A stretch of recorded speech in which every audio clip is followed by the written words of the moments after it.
el oficial superior retirado del Servicio de Inteligencia de la CIA, Glenn Korn.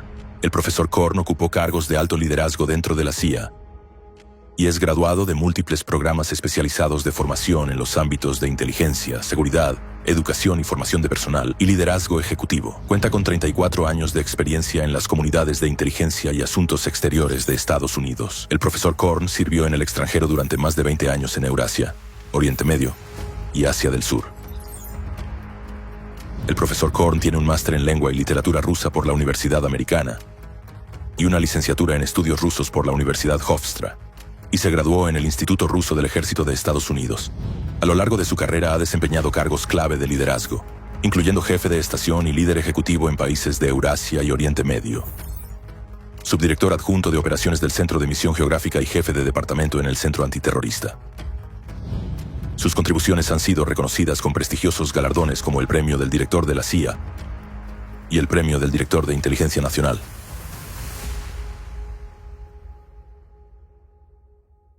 Profesor Korn, es un gran placer tener esta conversación con usted hoy. Tiene una experiencia muy amplia y su carrera abarca más de 3 décadas en inteligencia. Y antes de adentrarnos en el complejo tema de las operaciones rusas, sería un gran placer para nuestra audiencia conocer su trayectoria hacia la CIA. ¿Cómo evolucionó desde trabajar como operativo encubierto hasta una posición de liderazgo? ¿Podría contarnos sobre ello? Gracias por invitarme. Es un placer estar aquí. Añadiría que, además de inteligencia, también hubo mucha diplomacia en todo esto. Entonces, ¿cómo empecé? Estudié lengua y literatura rusa en la universidad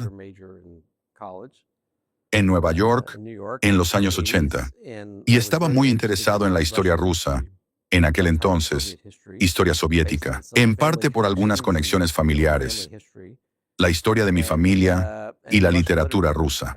Era un gran admirador. Justo estaba comentando a un grupo de estudiantes en el Instituto de Política Mundial, donde enseño que Dr. Zhivago fue uno de mis principales motivadores cuando leí ese libro siendo joven. Así que estudié ruso. Cuando me gradué de la universidad, fui a trabajar para el ejército en una unidad de inteligencia. Esto fue al final de la Guerra Fría, todavía durante la Guerra Fría, y trabajé allí durante varios años. Luego pasé a trabajar para el Departamento de Estado. Estuve en el Departamento de Estado durante varios años. Y después me uní a la CIA. Así que tuve una trayectoria a través de diferentes puestos gubernamentales. Pude ver un poco de lo que llamamos la comunidad de inteligencia, trabajando en gran medida hasta 2001 a 2002 en el espacio ruso y de la antigua Unión Soviética.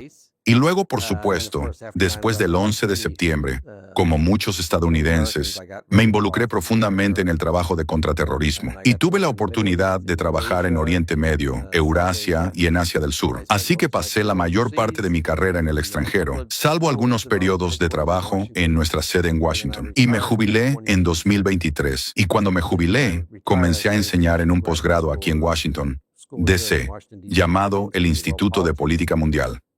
Imparto un curso sobre la historia de la inteligencia rusa y soviética y otro sobre la política de seguridad nacional de Turquía. Y estoy muy orgulloso de decir que recientemente mis estudiantes me preguntaron si podíamos crear un curso sobre la historia de Ucrania, porque reconocen que los estadounidenses no entienden lo suficiente sobre la historia de Ucrania y que es diferente de la historia rusa.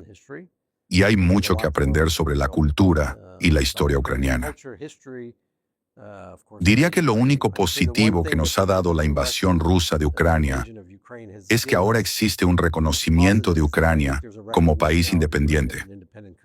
Y me gusta decir que es el futuro país líder en Europa. Incluso hoy, es un país líder en Europa. Así que eso es un poco sobre mi historia. También debo mencionar que tengo un podcast. Un amigo mío y yo tenemos un podcast llamado Restricted Handling, Acceso Restringido. Es un podcast geopolítico y muchos de nuestros episodios están centrados en Ucrania y en el espacio euroasiático. Muchas gracias por compartirlo.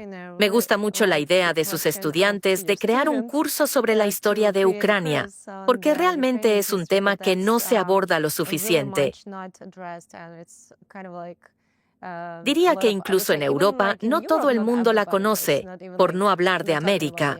Sabe, a lo largo de mi carrera trabajé en lo que llamamos el espacio de la antigua Unión Soviética. Y lo que observé fue que los rusos, remontándonos al Imperio Ruso, dominaban la región y dominaban los países que formaban parte del Imperio Ruso y luego de la Unión Soviética. Y promovían la cultura rusa y la historia rusa. Y hay que recordar que durante la Guerra Fría, Estados Unidos no tenía embajadas en Kiev, ni por ejemplo en Bakú o Bishkek. Solo teníamos una embajada en Moscú. Teníamos un consulado en San Petersburgo. Y los rusos podían, incluso en tiempos soviéticos, hacer que todo se entendiera a través del prisma de Moscú. Por eso ahora, tras la disolución de la Unión Soviética, es extremadamente importante cambiar esto. Probablemente fuimos demasiado lentos a la hora de promover la comprensión y el estudio de los distintos países. Los estadounidenses me preguntan todo el tiempo, por ejemplo, ¿cuál es la diferencia entre el uzbeco y el ruso? Son grupos lingüísticos completamente distintos, así que tenemos mucho trabajo educativo por hacer. En el caso de Ucrania, esto es de importancia crítica, ya que gran parte de la desinformación que se difunde se basa en la distorsión de la historia, algo que el Kremlin ha estado promoviendo de forma muy activa durante los últimos 20 a 25 años. Sin duda, creo que ya hemos pasado al tema de la desinformación rusa y las operaciones especiales. Como usted ya ha mencionado, imparte un curso en el Instituto de Política Mundial sobre los métodos utilizados por los servicios de inteligencia rusos, y es bien sabido que la desinformación rusa contemporánea tiene sus raíces en la doctrina soviética de medidas activas de la KGB, y en sus escritos ha señalado que el Servicio de Inteligencia Exterior de Rusia, conocido como SVR, y la Dirección Principal de Inteligencia, el GRU, utilizan activamente lo que se conoce como combinaciones operativas para legitimar en Occidente narrativas fabricadas. En este sentido, nos sería muy interesante conocer su opinión como profesional. ¿Cómo describiría usted, como exoficial de inteligencia, las características definitorias de la desinformación y las operaciones psicológicas rusas en la actualidad? Bueno, yo me remontaría incluso a antes del periodo soviético, a la época zarista. La Ucrania zarista era muy eficaz en la desinformación y, por supuesto, en las combinaciones operativas. Eso es algo que enseñamos en el curso y que se remonta mucho, mucho más atrás que la toma del poder por los bolcheviques en 1917 y la creación de la Checa. Uno de los ejemplos más significativos, y no me gusta usar la palabra significativo porque en realidad no lo es, pero es muy importante hablar de ello y es muy relevante hoy en Estados Unidos y en Europa, donde vemos el resurgimiento del antisemitismo. Así pues, uno de los ejemplos más significativos de una operación de desinformación, Protocolos de los Sabios de Sion, creados por la Ucrania. Uno de los propósitos de esta falsificación, que afirmaba que existía una conspiración judía para controlar el mundo y luego fue ampliamente difundida, era desviar la presión del zar debido al fracaso de las políticas agrícolas y económicas y crear un chivo expiatorio para los problemas del imperio. Y esto lo hemos visto a lo largo de la historia. Personas, incluso hasta hace 5 o 10 años, me preguntaban en distintos países del mundo, ¿ha visto este documento, los protocolos de los sabios de Sion? Y yo les respondía, eso fue una operación de desinformación de la época zarista. Era un documento completamente fabricado. Y sin embargo, fue promovido una y otra vez, y hasta el día de hoy, algunas personas lo creen y lo citan.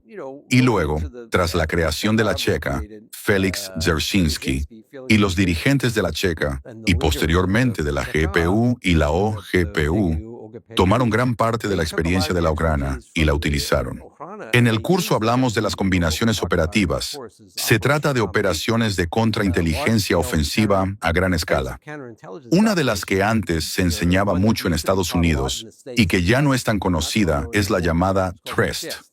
La operación Trust, en la que la inteligencia soviética llevó a cabo una operación masiva de desinformación, tanto contra el movimiento blanco, con base en París, como contra algunos servicios de inteligencia aliados, proporcionándoles información, reclutando agentes dobles o introduciendo agentes señuelo en la red, utilizándolos para amplificar diferentes narrativas que interesaban a Moscú en ese momento, de una manera muy, muy eficaz.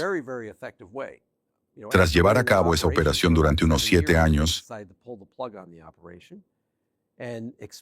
decidieron ponerle fin y revelar que el movimiento blanco y algunos de los aliados que lo apoyaban o que estaban vinculados a él habían sido gravemente manipulados por la OGPU. Así que fue una operación muy eficaz, y una de las razones de su eficacia fue que la verificación por parte del movimiento blanco era muy débil y faltaba pensamiento crítico. Y podemos hablar de eso, de por qué es tan importante. Y hay muchos otros ejemplos. Los soviéticos eran muy buenos llevando a cabo operaciones de desinformación y combinándolas con operaciones de contrainteligencia ofensiva. ¿Y cómo logran estas operaciones explotar realmente el entorno mediático occidental y utilizar técnicas como las acusaciones en espejo y los agentes de influencia para introducir y amplificar sus narrativas dentro de las sociedades democráticas? De nuevo, podemos poner el ejemplo de la época soviética. Después de que la KGB, a través de su primera dirección general, creara el Servicio A, que se centraba exclusivamente en llevar a cabo operaciones de medidas activas, y dentro de ellas se incluían operaciones de desinformación en todo el mundo, surgió un proyecto muy conocido llamado Infexia, Operación Infección, en el que afirmaban que Estados Unidos, la CIA y el Departamento de Defensa habían creado deliberadamente la pandemia del SIDA y la habían difundido por el mundo con distintos fines. ¿Y cómo lo hicieron?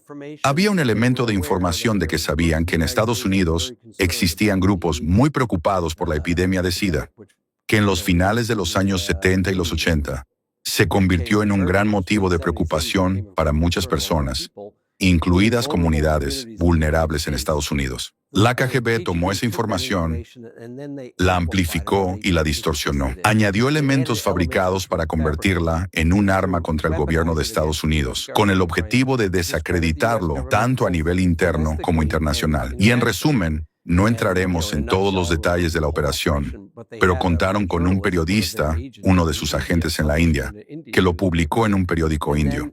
Y es importante señalar que los servicios de inteligencia soviéticos, y hoy en día los rusos, actúan en estrecha coordinación con las estructuras oficiales de información pública de la Federación de Rusia. Ya sea Russia Today, Sputnik, el portavoz del Kremlin o María Zaharova en el Ministerio de Asuntos Exteriores, todos trabajan juntos dentro de una campaña informativa unificada. Y en aquel momento utilizaron la información de ese artículo en el periódico indio. Luego la retomó TASS y la publicó. Creo que también apareció en Literaturnaya Gazeta un artículo sobre ello. Y después los medios occidentales empezaron a hacerse eco de la historia y a repetirla. Y creo que el punto culminante fue cuando llegó, si no me equivoco, a ABC. No quiero equivocarme con la cadena, pero una de nuestras principales cadenas de noticias presentó la historia en la televisión nacional en Estados Unidos. Y todo se basaba en desinformación. Todo partía de la distorsión de un pequeño elemento de información que fue amplificado de forma manipulada con el objetivo específico de socavar al gobierno de Estados Unidos y su reputación. De hecho, la administración Reagan denunció a los soviéticos por esto, y el secretario general Gorbachev finalmente tuvo que admitir que sí, que todo era una historia fabricada, y retiraron la historia a finales de los años 80. Pero aún así, hoy en día todavía hay personas que creen ciertos aspectos de esa historia. Y eso muestra hasta qué punto este tipo de cosas pueden penetrar en el subconsciente o incluso en la conciencia de la audiencia. Así que hay muchos ejemplos de cómo los soviéticos hacían esto y de cómo lo hacen hoy los rusos. Más recientemente, en los últimos años, vemos la aparición de una narrativa. Y si hablamos de Ucrania, hay varias. De que Ucrania es patrocinadora, o que el gobierno ucraniano es fascista, o que Ucrania es antirreligiosa, anticristiana, que persigue a las comunidades cristianas. El punto aquí es que, efectivamente, el gobierno ucraniano está muy preocupado por el uso que hace el Kremlin de la Iglesia ortodoxa o de ciertos sectores de la Iglesia ortodoxa para llevar a cabo operaciones de inteligencia, algo que cualquier gobierno tiene el derecho legítimo de considerar una preocupación. E históricamente, los rusos han utilizado la Iglesia, no solo la Iglesia ortodoxa, sino también otras confesiones, con fines de inteligencia. Y cuando los ucranianos intentan contrarrestarlo, los rusos tratan de exagerar la narrativa. Están persiguiendo a todos los cristianos, a todas las religiones, lo cual es completamente falso. Y creo que cualquiera que vaya a Ucrania sabe que, en realidad, la situación de la libertad religiosa es mucho mejor que en muchos otros países y, sin duda, mejor que en Rusia. Alguien me dio esta estadística el año pasado cuando estuve en Ucrania. La tercera mayor comunidad mormona de Europa está en Ucrania. No están perseguidos ni oprimidos. No estoy seguro de que se pueda decir lo mismo de los mormones que viven en Rusia o de los miembros de otros grupos religiosos o denominaciones. Es cierto, porque si se observan los informes oficiales sobre lo que está ocurriendo con las persecuciones religiosas en Rusia, prácticamente todos los que no están bajo la Iglesia Ortodoxa rusa son perseguidos y muchas personas están en prisión. Y existe una gran cantidad de material sobre ello. Y volviendo a la cuestión de Ucrania, a lo que usted ha mencionado, quizá añada algo. Lo que probablemente no está claro para la sociedad estadounidense es que la Iglesia Ortodoxa en Ucrania históricamente estaba dividida entre el Patriarcado de Moscú y el Patriarcado de Kiev. Y, evidentemente, había preocupaciones en torno al Patriarcado de Moscú, porque entendemos que se realizan operaciones de inteligencia a través de la Iglesia. Por eso, según tengo entendido, se planteó la exigencia de que el Patriarcado de Moscú cortara todos los vínculos con Rusia, básicamente para que no se llevaran a cabo estas operaciones en territorio ucraniano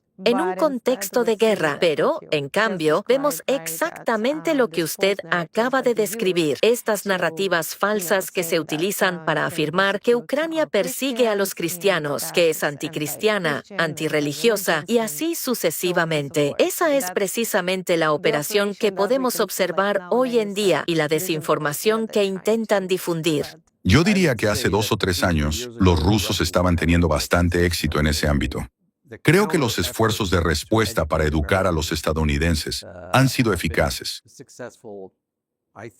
porque vemos que el apoyo a Ucrania ha aumentado, por ejemplo, entre los votantes republicanos.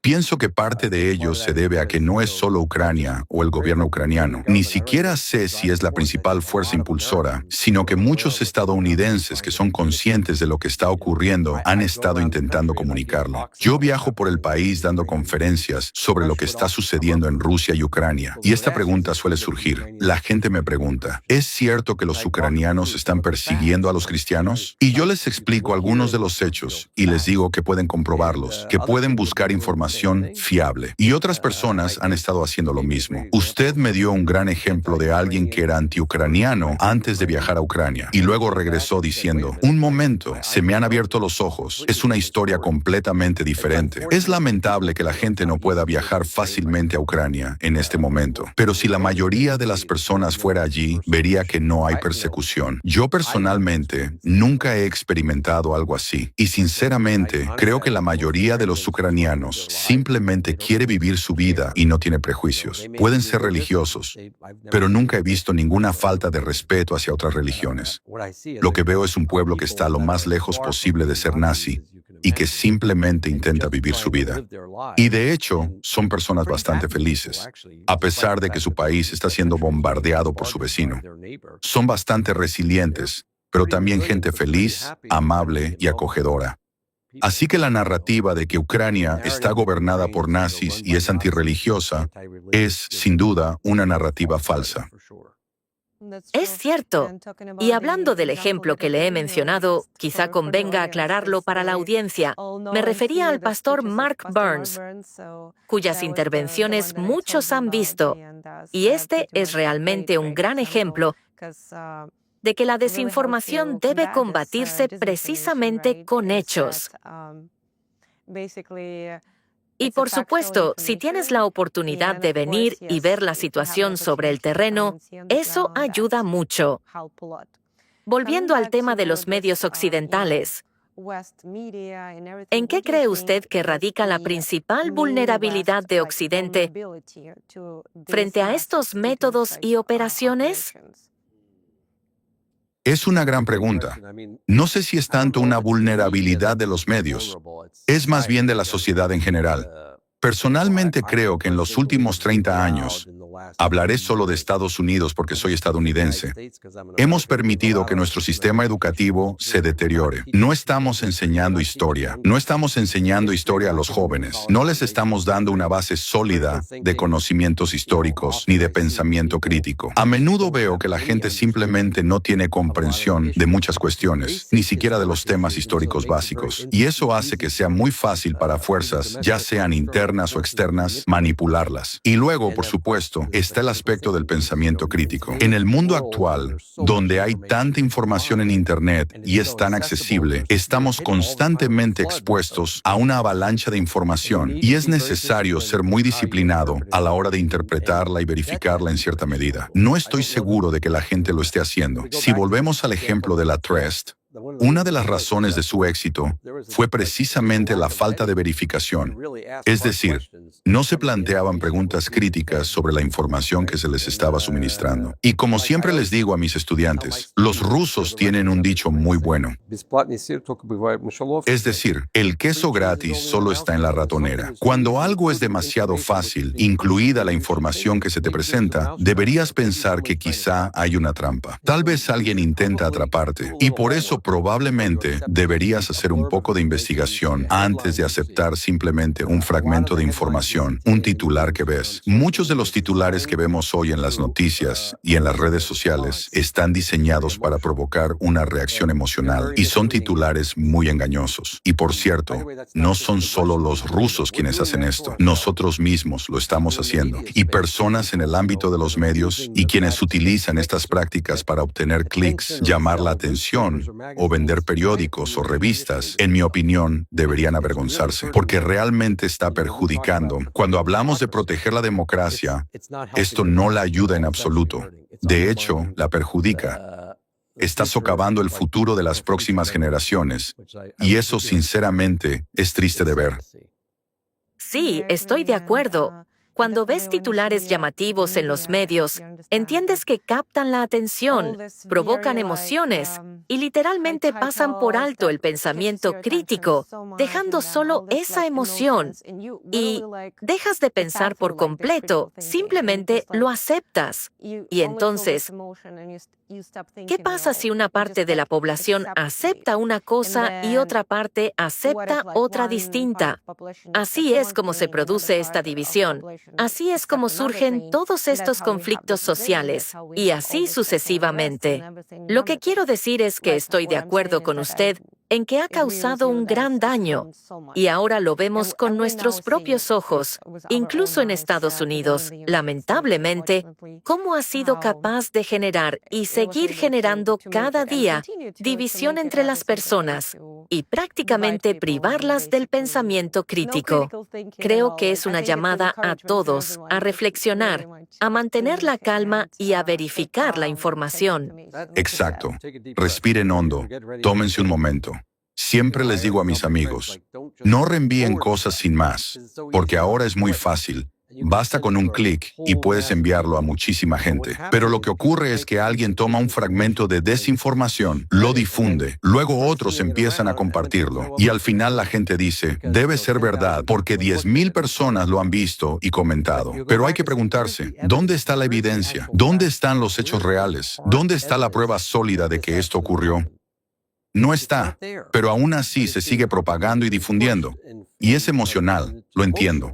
Yo también veo ese tipo de contenido. Lo leo y mi primera reacción es, me enfada esto, o ¿cómo pueden hacer algo así? Pero cuando profundizas, en realidad no hay nada. Y volviendo al tema de la educación, al crecer en Estados Unidos, ciertas partes de la historia se enseñaban de una manera. Y luego, cuando fui al extranjero y empecé a estudiar, por ejemplo, La historia de un tema desde el punto de vista de la gente de ese país era completamente diferente a cómo se enseñaba en Estados Unidos. Y hay una razón por la que se enseñaba de una determinada manera en Estados Unidos, debido a la influencia de la propaganda. Y esto se remonta al siglo XIX. Y por cierto, los rusos no son los únicos que utilizan propaganda. Otros imperios también la han utilizado de manera muy eficaz. Y empecé a analizarlo y a pensar, en realidad, este tema, cuando lo ves desde la perspectiva histórica de las personas que yo creía que eran malas, es completamente diferente. Y es una lástima que la mayoría de los estadounidenses no lo vea así. No se les enseña ese otro lado de la historia, porque es completamente distinto a lo que se ha promovido. Y parte de lo que se ha difundido se basa en desinformación utilizada por un imperio para debilitar a otro y poder apropiarse de partes de ese imperio e incorporarlas al suyo. Esto ha ocurrido siempre. La desinformación no es nada nuevo. Se remonta incluso a tiempos bíblicos. Es cierto. Y también el punto que usted ha mencionado. Debemos distinguir claramente entre la opinión y la información factual. Es decir, cuando escuchamos a alguien afirmar algo, debemos comprobar si se trata de información basada en hechos o simplemente de la opinión de esa persona. Sí, quiero decir, todo el mundo tiene derecho a su opinión, a sus valoraciones. Pero busquen los hechos. Intenten investigar un poco. Hay mucha información que se publica en los medios de Estados Unidos. Es una de mis críticas hacia ellos. Se ha vuelto mucha valoración, mucha opinión, pero poco periodismo basado en hechos y poca exposición objetiva de la información. Hoy en día creo que una de las cosas que puede hacer la IA es precisamente eso. Por ejemplo, en nuestro podcast hacemos un informe diario de inteligencia basado completamente en IA. No hay ninguna valoración, solo hechos. Estas son las noticias de este país, estas son las noticias de esta región. Y cuando mi compañero y yo estábamos desarrollando el podcast, nos planteamos si debíamos añadir análisis. Y decidimos que no, porque ya hay suficiente análisis ahí fuera. Preferimos que la gente vea los hechos y saque sus propias conclusiones, que haga su propio análisis para fomentar el pensamiento crítico. Excelente. Eso es precisamente lo que tanto falta hoy en nuestra sociedad. Ahora me gustaría abordar también uno de los aspectos, uno de los riesgos menos evidentes, pero con gran potencial, de la desinformación rusa: la explotación de las instituciones civiles.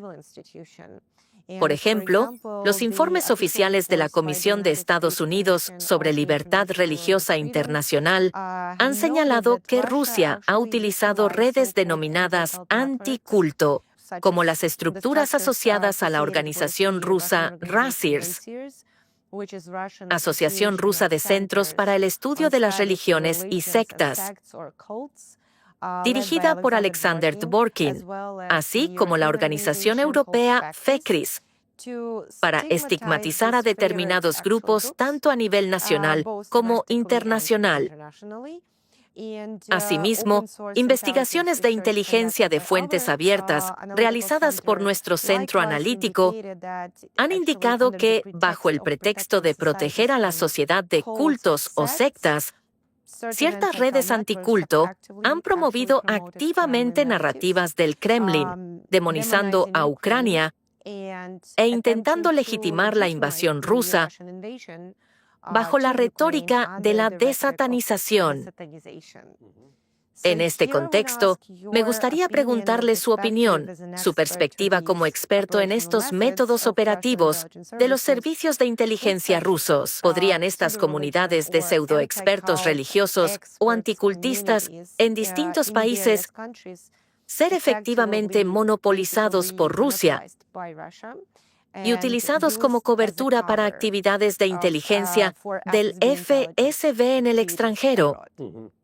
Por supuesto. Quiero decir, en primer lugar, cuando alguien escucha anticulto o antisecta, podría pensar, ¿cómo puede ser algo malo? Los cultos y las sectas son malos, así que los anticultistas deben ser buenos, ¿no? Es un uso muy astuto del lenguaje. Históricamente, los soviéticos eran muy buenos utilizando organizaciones pantalla. Lo hicieron durante la Guerra Fría. Por ejemplo, el Movimiento Antinuclear o la Federación por la Paz, o los movimientos internacionales de trabajadores por la paz. Paz, suena bien, ¿verdad? Es algo positivo. Pero si profundizas y ves de dónde provenía la financiación, de dónde venían las directrices, quién daba las órdenes, te das cuenta de que había una agenda detrás. Y muchas de las personas que participaban en esas organizaciones no eran malas personas. Al contrario, intentaban hacer el bien, pero no se daban cuenta de que estaban siendo utilizadas y manipuladas. Yo simplemente animaría a cualquiera que forme parte de un centro analítico o de cualquier ámbito de la sociedad civil a que si se le acerca a alguien con una narrativa, un tema o una propuesta de colaboración, realice hoy en día una verificación exhaustiva para asegurarse de que realmente está asociándose con una organización legítima y que lo que afirma es cierto. Y en cuanto a los intentos de demonizar a Ucrania, como usted ha dicho, ¿los llaman satanistas? ¿Satanistas? Sí. De ahí, desatanización. ¿Desatanización? Sí. Entonces, hay que hacerse la pregunta, ¿dónde están las pruebas de que existe la satanización? ¿En qué medida está presente en la sociedad ucraniana en comparación con otras sociedades? Estoy seguro de que hay algunos, ¿cómo los llamamos? Satanistas en Ucrania, como los hay en cualquier país. Pero sospecho que es un número muy reducido. Así que si yo estuviera en un centro analítico en Europa o en Estados Unidos y alguien viniera a decir, necesitamos llevar a cabo la desatanización de Ucrania, yo respondería, de acuerdo, denme cifras. Veamos los hechos y luego decidiré si apoyamos su iniciativa. Y por cierto, si realmente lo analizas, podrías decir, en realidad hay más de eso en Rusia que en Ucrania. Quizá deberíamos centrarnos en la desatanización de Rusia. Porque, ¿quién actúa de esa manera? ¿Quién bombardea edificios residenciales? ¿Quién bombardea escuelas? ¿Quién ataca a otro país y declara abiertamente que ese país no existe? Eso, en mi opinión, es satánico. Cuando se pretende tener el derecho de eliminar a otro pueblo, eso es lo que hacían los nazis. Y eso es lo que está ocurriendo hoy en Rusia. Y por cierto, eso es lo que el régimen iraní hacía con sus vecinos. Para mí, ese es un comportamiento satánico. Sí, y con estas narrativas de cultos y sectas que han creado una especie de estudios pseudo-religiosos, ni siquiera sé cómo describirlo, dentro de Rusia lo han legitimado. Han creado numerosas organizaciones con ese propósito. Y hace más de 20 años empezaron a promover estas narrativas, utilizando ese término para afirmar que todo el gobierno, que los políticos de Ucrania son miembros de una secta. Y luego extendieron la idea de que toda Ucrania se había convertido en una especie de secta, y así sucesivamente. Por un lado, uno lo escucha y piensa, eso suena absurdo, y no quiere prestarle atención. Pero después de 20 años, cuando ves que quienes ocupan posiciones de liderazgo en estas organizaciones ahora colaboran estrechamente con sacerdotes de la Iglesia Ortodoxa rusa, que bendicen misiles para, básicamente, matar ucranianos, y difunden otras narrativas, como comentábamos fuera de cámara, de que los ucranianos son nazis y todo ese tipo de cosas. Queda claro que eso forma parte de una operación, algo que se fue introduciendo poco a poco en la mente de las personas. Exacto. Porque se difundieron muchas narrativas como que todo Occidente es una secta y que Ucrania estaba cayendo bajo la influencia de ese supuesto culto occidental, y así sucesivamente. Pero sí, muchas gracias por su respuesta. Y mi pregunta sería, ¿cree que los gobiernos democráticos deberían reconsiderar a estos supuestos expertos anticulto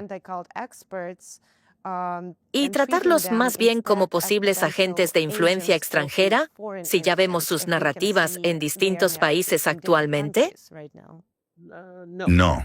Diría que si un gobierno extranjero, en lo que llamamos Occidente, observa que estas organizaciones reciben financiación de otro gobierno o que reciben directrices o instrucciones de un gobierno extranjero, entonces sí podrían ser tratadas como agentes extranjeros. Pero si simplemente ve que promueven información que ese gobierno no comparte, no creo necesariamente que deban ser consideradas agentes extranjeros, porque entonces estaríamos hablando de censura, lo cual, en mi opinión, no es lo que queremos. Personalmente yo no lo quiero, porque entonces acabaremos como la propia Rusia hoy en día. Así que hay que tener mucho cuidado en este punto. Y en los últimos 10 años, al menos en Estados Unidos, este ha sido un tema muy delicado, porque algunas personas han sentido que el gobierno se estaba involucrando en la censura, censurando opiniones contrarias o disidentes.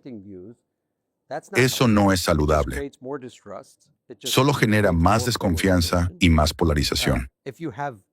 Si, como hemos comentado, en el ámbito informativo existe evidencia sólida de que un grupo está financiado por Moscú, Teherán, Pekín o cualquier otro país, entonces podría decirse, de acuerdo, deben declararse como agentes extranjeros. Lo que ocurre hoy en Rusia es que cualquiera que diga algo en contra del régimen de Putin es etiquetado como agente extranjero. Sí, Eso es un exceso.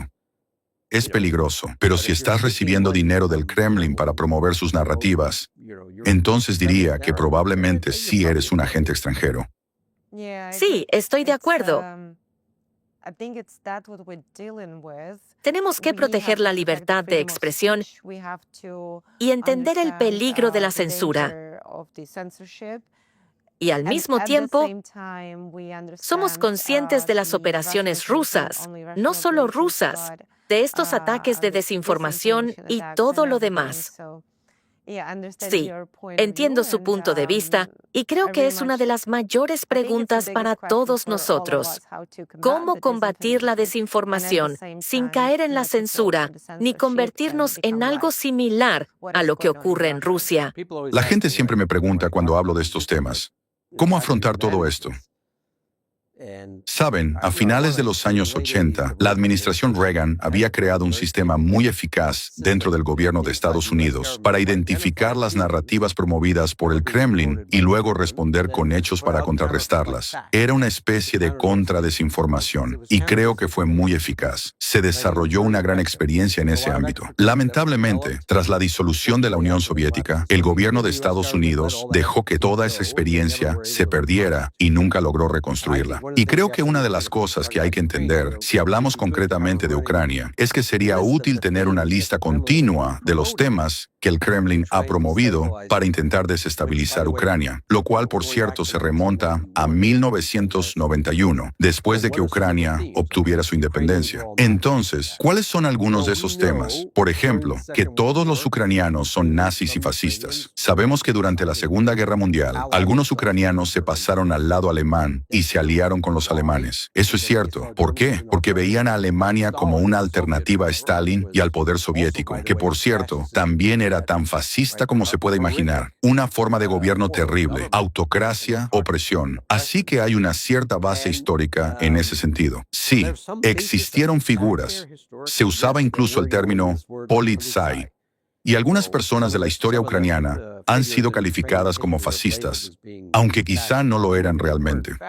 Quizá estaban luchando por la libertad de su país, pero los rusos lo tergiversan. Así surge la narrativa de fascista. Luego hay otras narrativas que he visto utilizar. Por ejemplo, que Ucrania es antirreligiosa, anticristiana, lo cual está especialmente diseñado para impactar en la comunidad cristiana en Estados Unidos, que tiene una gran influencia política y es muy fuerte aquí.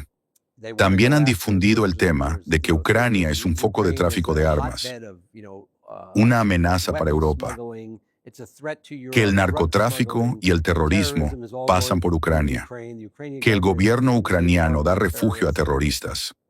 Todo muy exagerado.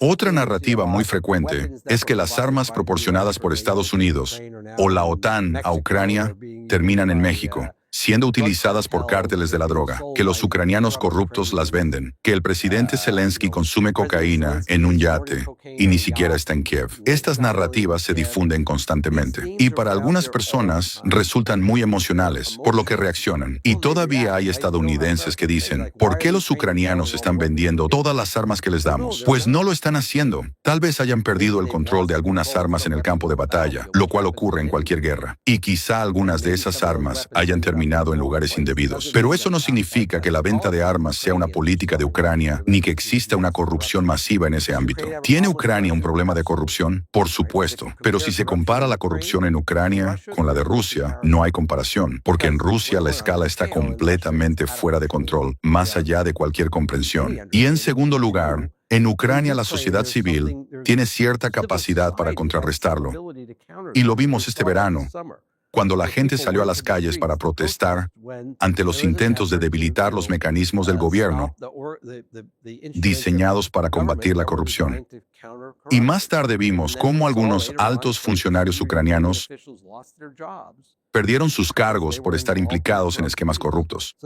Eso significa que hay consecuencias. Lo mismo ocurre en Estados Unidos. ¿Hay corrupción? Sí, pero en general la gente sabe que hay consecuencias serias si te involucras en actividades corruptas. En algunos países no hay consecuencias. Incluso, en algunos casos, se fomenta la corrupción. Eso no es lo que veo en Ucrania. ¿Existe corrupción? Por supuesto. ¿Significa eso que todos son corruptos? No. ¿Que toda la sociedad es corrupta? Tampoco. ¿Y significa que no se puede colaborar con Ucrania porque es demasiado corrupta y no deberíamos ayudarla? En mi opinión, no. Es todo lo contrario. Debemos ayudar a Ucrania a avanzar. Y por cierto, este es mi mensaje para todas las empresas estadounidenses. La mejor manera de hacerlo es implicar a las empresas estadounidenses en Ucrania.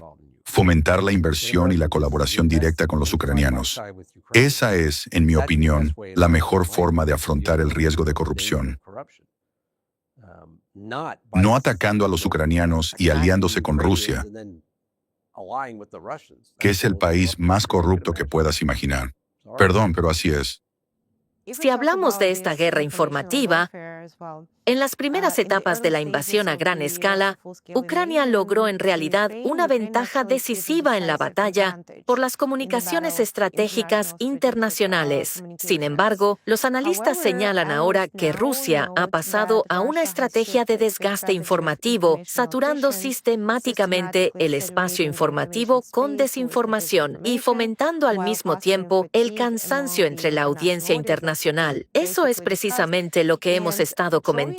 Y basándose en su amplia experiencia contrarrestando estas operaciones rusas, ¿cómo evaluaría el equilibrio actual de fuerzas en la dimensión informativa de esta guerra? ¿Y qué medidas concretas cree que deberían adoptar Ucrania y los aliados occidentales en el escenario internacional para desarticular los ecosistemas rusos de desinformación y romper esas burbujas informativas rusas que de hecho los sostienen?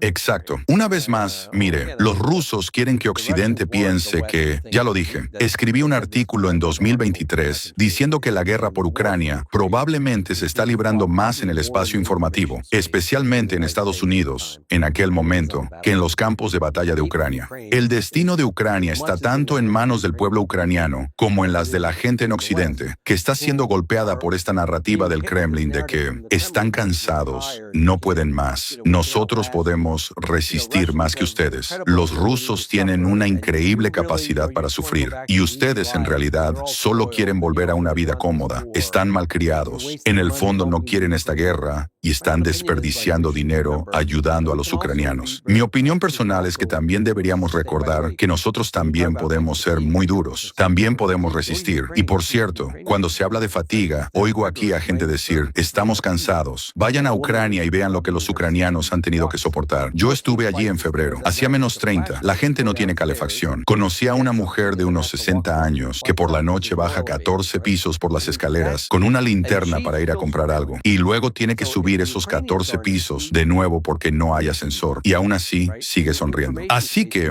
si los ucranianos no están cansados, nosotros tampoco deberíamos estarlo. Y en el ámbito informativo, debemos ser más resilientes. Como he dicho antes, hay que estudiar más y ser más disciplinados, verificar los hechos. Y si observamos el panorama general, ¿realmente está ganando Rusia esta guerra? ¿Es realmente tan resiliente? Miremos la historia. La idea de que Rusia puede resistir a todos es una falacia. Rusia perdió contra Japón en la guerra ruso-japonesa y después tuvo graves problemas internos. En la Primera Guerra Mundial, el país, el imperio, colapsó bajo el peso de un sistema fallido y políticas fallidas. La Unión Soviética también se derrumbó como resultado de fallos internos en la forma en que el país era gestionado y en cómo funcionaba o no funcionaba la economía. Se pueden dar muchos ejemplos de los problemas internos que ha tenido Rusia, y los rusos solo soportan los abusos hasta cierto punto antes de salir a la calle. Y nosotros en Occidente no estamos enfrentando nada parecido a lo que enfrentan incluso los propios rusos en su país, el sufrimiento que padecen, que ha sido impuesto por su propio régimen. Y yo personalmente, conociendo a muchos rusos, creo que en algún momento simplemente dirán, ya basta de esto, es ridículo. ¿Qué les está dando Putin? Cuando llegó al poder a finales de 1999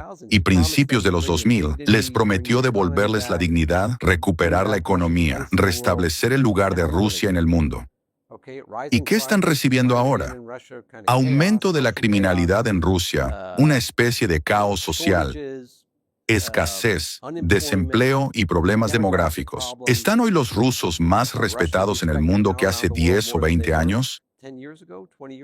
No. De hecho, conozco a muchos rusos que viven fuera de Rusia y que se sienten avergonzados de decir que son rusos. Eso es lo que ha hecho Putin. Eso es lo que les está dando. Así es como Rusia será recordada. A todos los rusos que están escuchando este podcast, ¿es así como quieren ser recordados en la historia? Como la generación que vio como cualquier esperanza de que Rusia se convirtiera en un país normal, se fue por el desagüe porque un dictador, movido por su ego, pensó que debía imponer su voluntad a sus vecinos y que estos debían vivir según su visión del mundo, o de lo contrario, no deberían vivir en absoluto. Eso, para mí, es una locura. Es cierto. Y usted ya ha hablado de esto, pero quizá quiera añadir algo más al respecto. Entonces, ¿qué importancia tiene para Ucrania y sus socios occidentales no solo combatir la desinformación rusa, sino también adoptar una comunicación estratégica más proactiva y desarrollar contranarrativas? Es decir, mantener una postura proactiva. ¿Tiene algo que añadir? Usted me lee la mente. Creo que uno de los problemas de los últimos 20 años es que hemos permitido que el Kremlin decida dónde y cómo presionar. Han pasado a la ofensiva de forma muy agresiva, especialmente después de 2012 a 2013, aunque en realidad podríamos remontarnos incluso a principios de los años 2000. Nosotros hemos estado a la defensiva una y otra vez. Una de las cosas que hizo Ronald Reagan cuando llegó a la presidencia fue pasar a la ofensiva, también en el ámbito informativo. Fue muy eficaz comunicándose con la gente. Y el mensaje era, no somos enemigos del pueblo soviético. Yo no soy su enemigo. El pueblo estadounidense no es su enemigo. Su propio Partido Comunista es su enemigo. Queremos tener una buena relación. No somos nosotros quienes causamos el problema en esta relación. Y digo esto todo el tiempo. Los rusos deberían detenerse y pensar, ¿cuántas veces en el último año desde que asumió el cargo, el presidente Trump le ha dado a Putin la oportunidad de poner fin a esta guerra? Le ha ofrecido acuerdos que en realidad, sabe, muchas personas critican al presidente Trump por ello, pero los rusos podrían haber salido con cierta dignidad. A los ucranianos no les gusta eso, y puedo entender por qué, pero Trump intentó encontrar un compromiso. Sin embargo, los rusos, el presidente Putin, siguen diciendo no, y el pueblo ruso está sufriendo como resultado de ello. Personalmente, creo que debemos pasar más a la ofensiva. Necesitamos comunicar eso, necesitamos comunicar los hechos, necesitamos señalar al pueblo ruso. ¿Qué está ocurriendo a su alrededor? ¿Qué está pasando en su propio país? ¿Qué están obteniendo de lo que ocurre en Ucrania?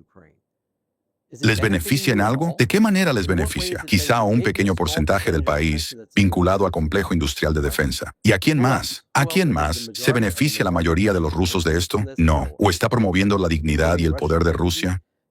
No. Sus aliados se están desmoronando a su alrededor. No han sido capaces de hacer nada para ayudarlos. Pueden mirar a Siria, pueden mirar a Venezuela y ahora lo que está ocurriendo en Irán. Y muchos países que antes estaban indecisos, ahora se están alejando porque ven su comportamiento. ¿Y para qué? ¿Qué consiguen con eso? Pero no sé si ese mensaje se está transmitiendo lo suficiente. Y creo que algunas personas han adoptado una actitud derrotista, pensando que no se puede difundir información dentro de Rusia. Yo no lo creo.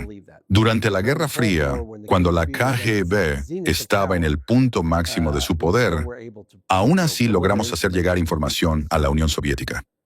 Y creo que hoy también se puede hacer.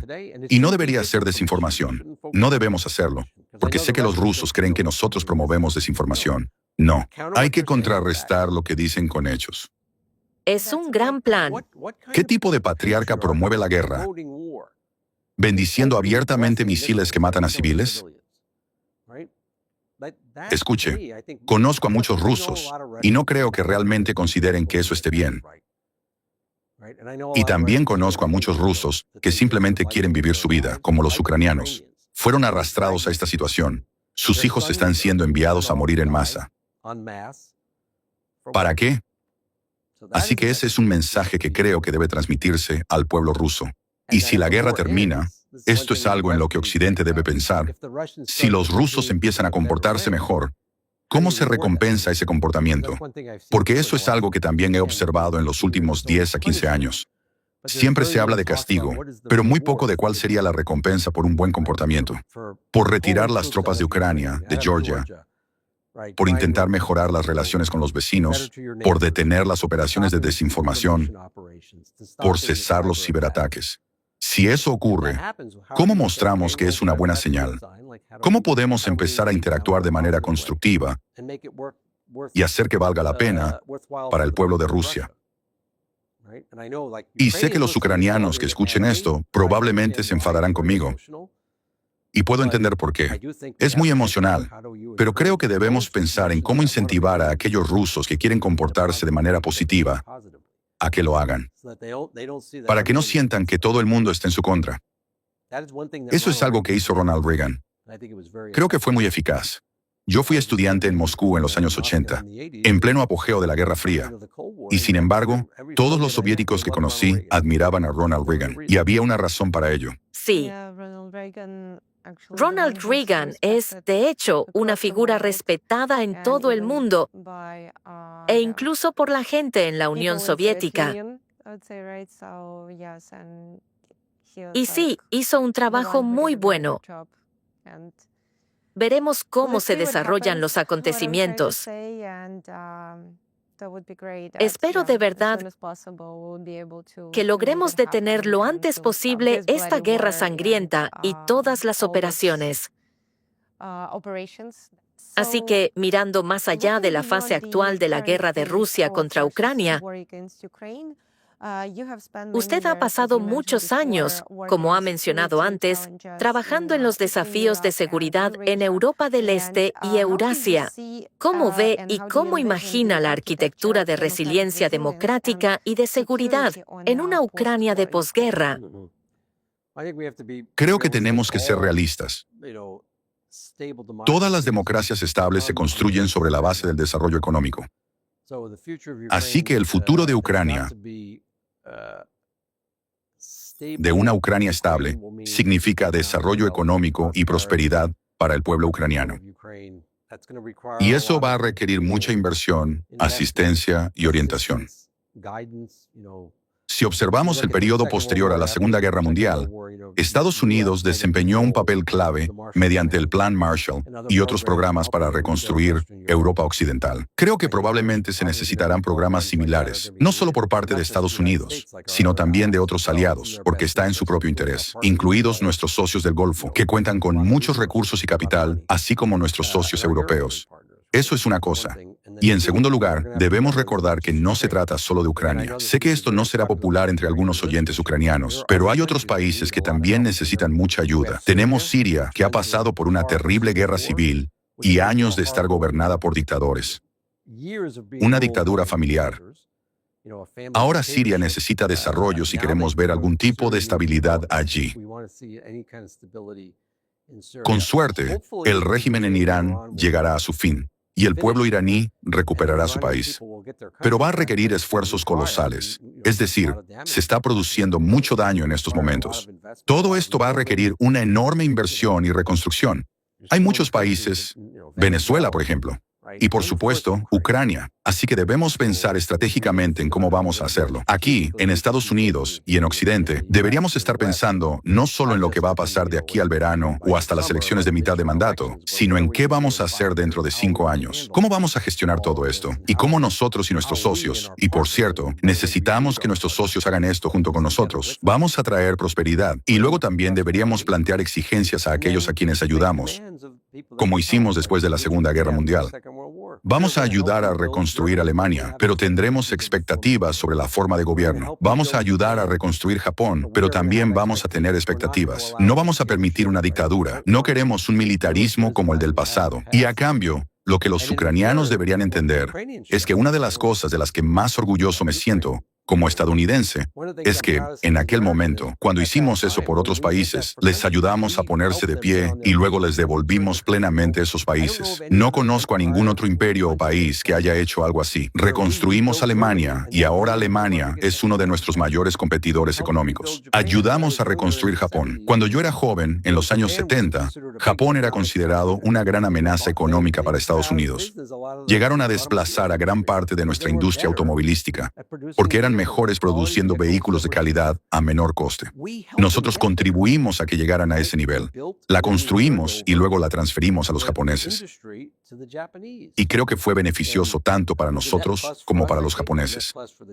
Los ucranianos deberían recordar eso, porque habrá mucha sensibilidad respecto a la llegada de inversores extranjeros y al posible control sobre sus empresas.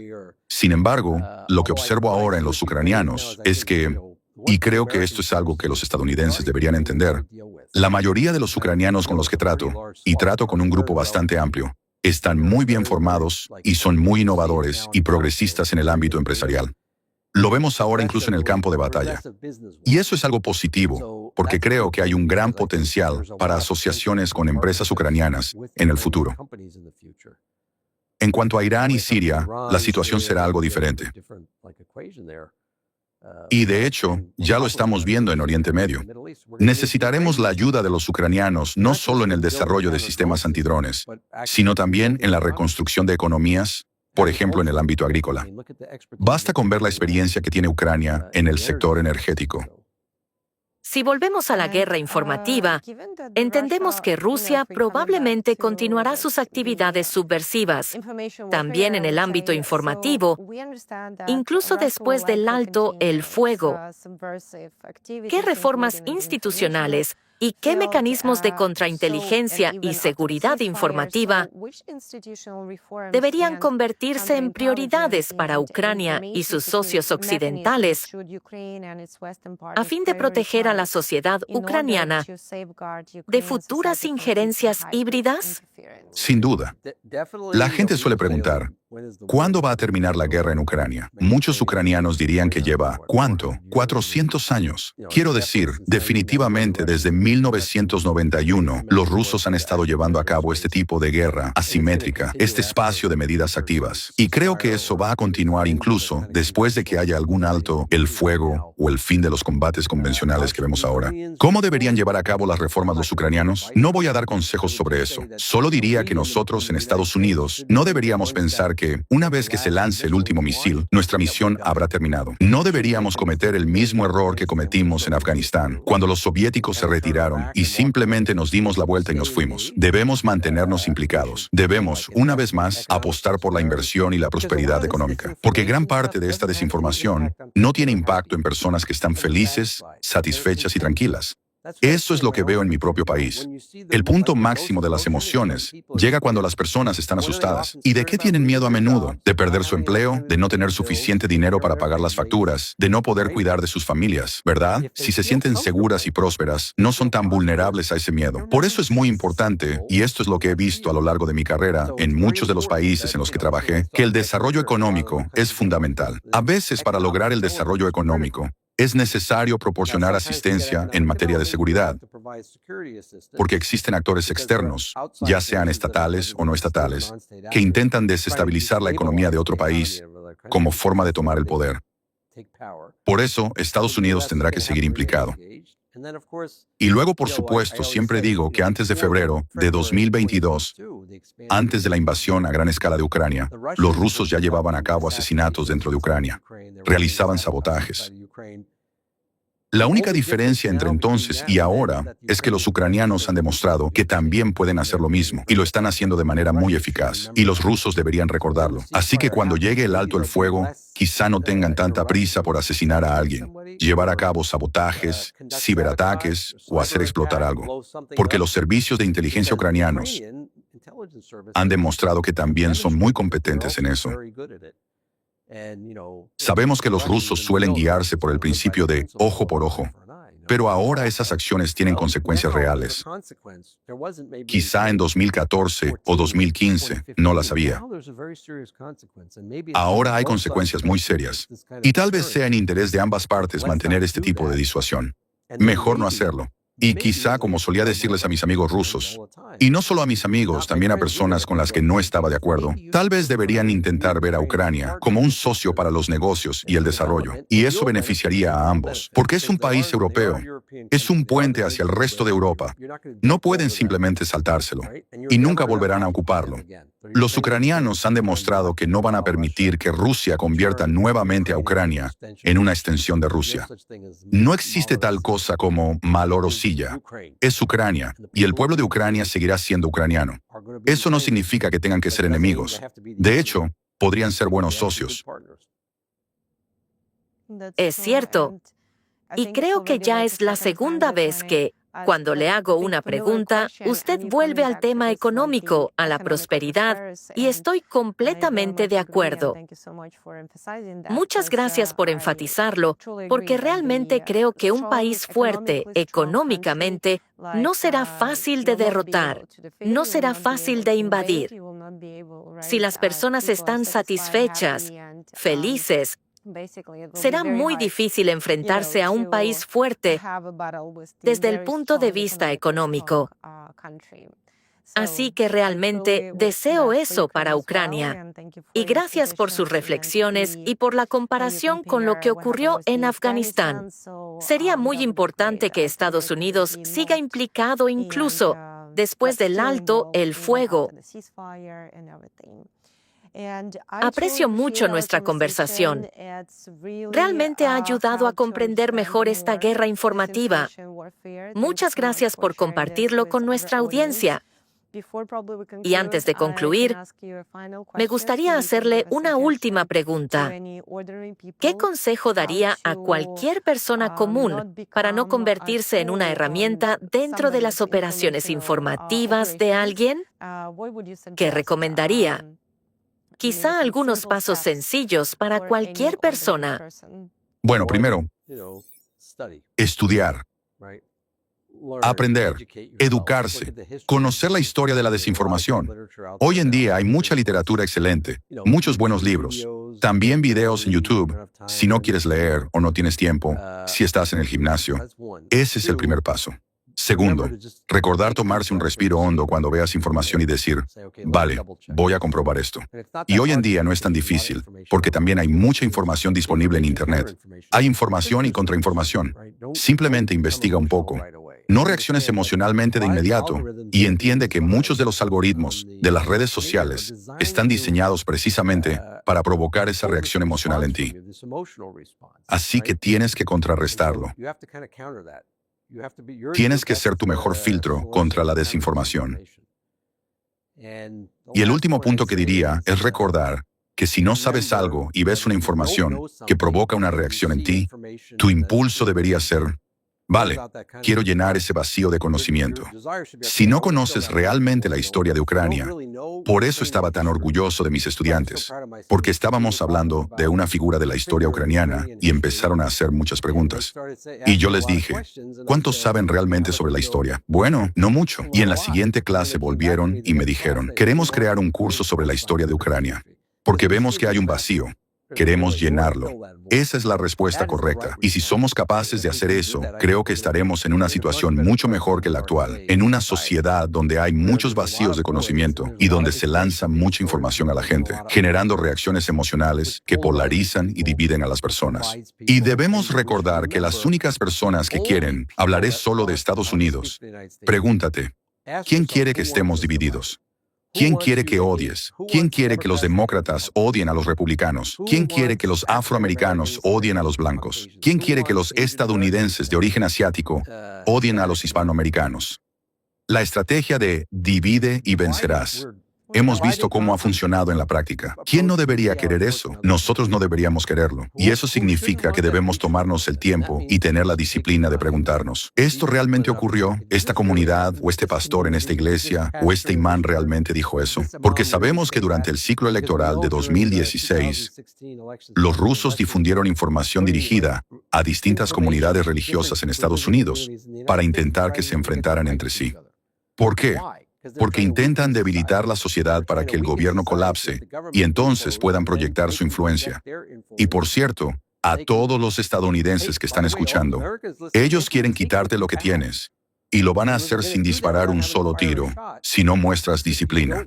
Y en lugar de ir solo al campo de tiro y disparar, que por cierto, a mí también me gusta hacerlo, no tiene nada de malo, también hay que dedicar tiempo a leer, porque la mejor bala que tienes, la mejor defensa que tienes, es tu capacidad de pensar. Y hay quienes cuentan con que no queramos pensar. Es cierto. Muchas gracias por compartir sus conocimientos y experiencia. Creo que es una gran conclusión y un muy buen consejo para todos en cualquier país y especialmente para Estados Unidos, porque realmente creo que Estados Unidos es la verdadera tierra de la libertad. Y en esencia, es el país que realmente puede ayudar a prosperar a todo el mundo. Exacto. Por eso debemos proteger nuestras libertades y asegurarnos de no permanecer divididos, porque entendemos quién se beneficia de ello. Gracias de nuevo por su tiempo. Gracias. Дякуємо вам.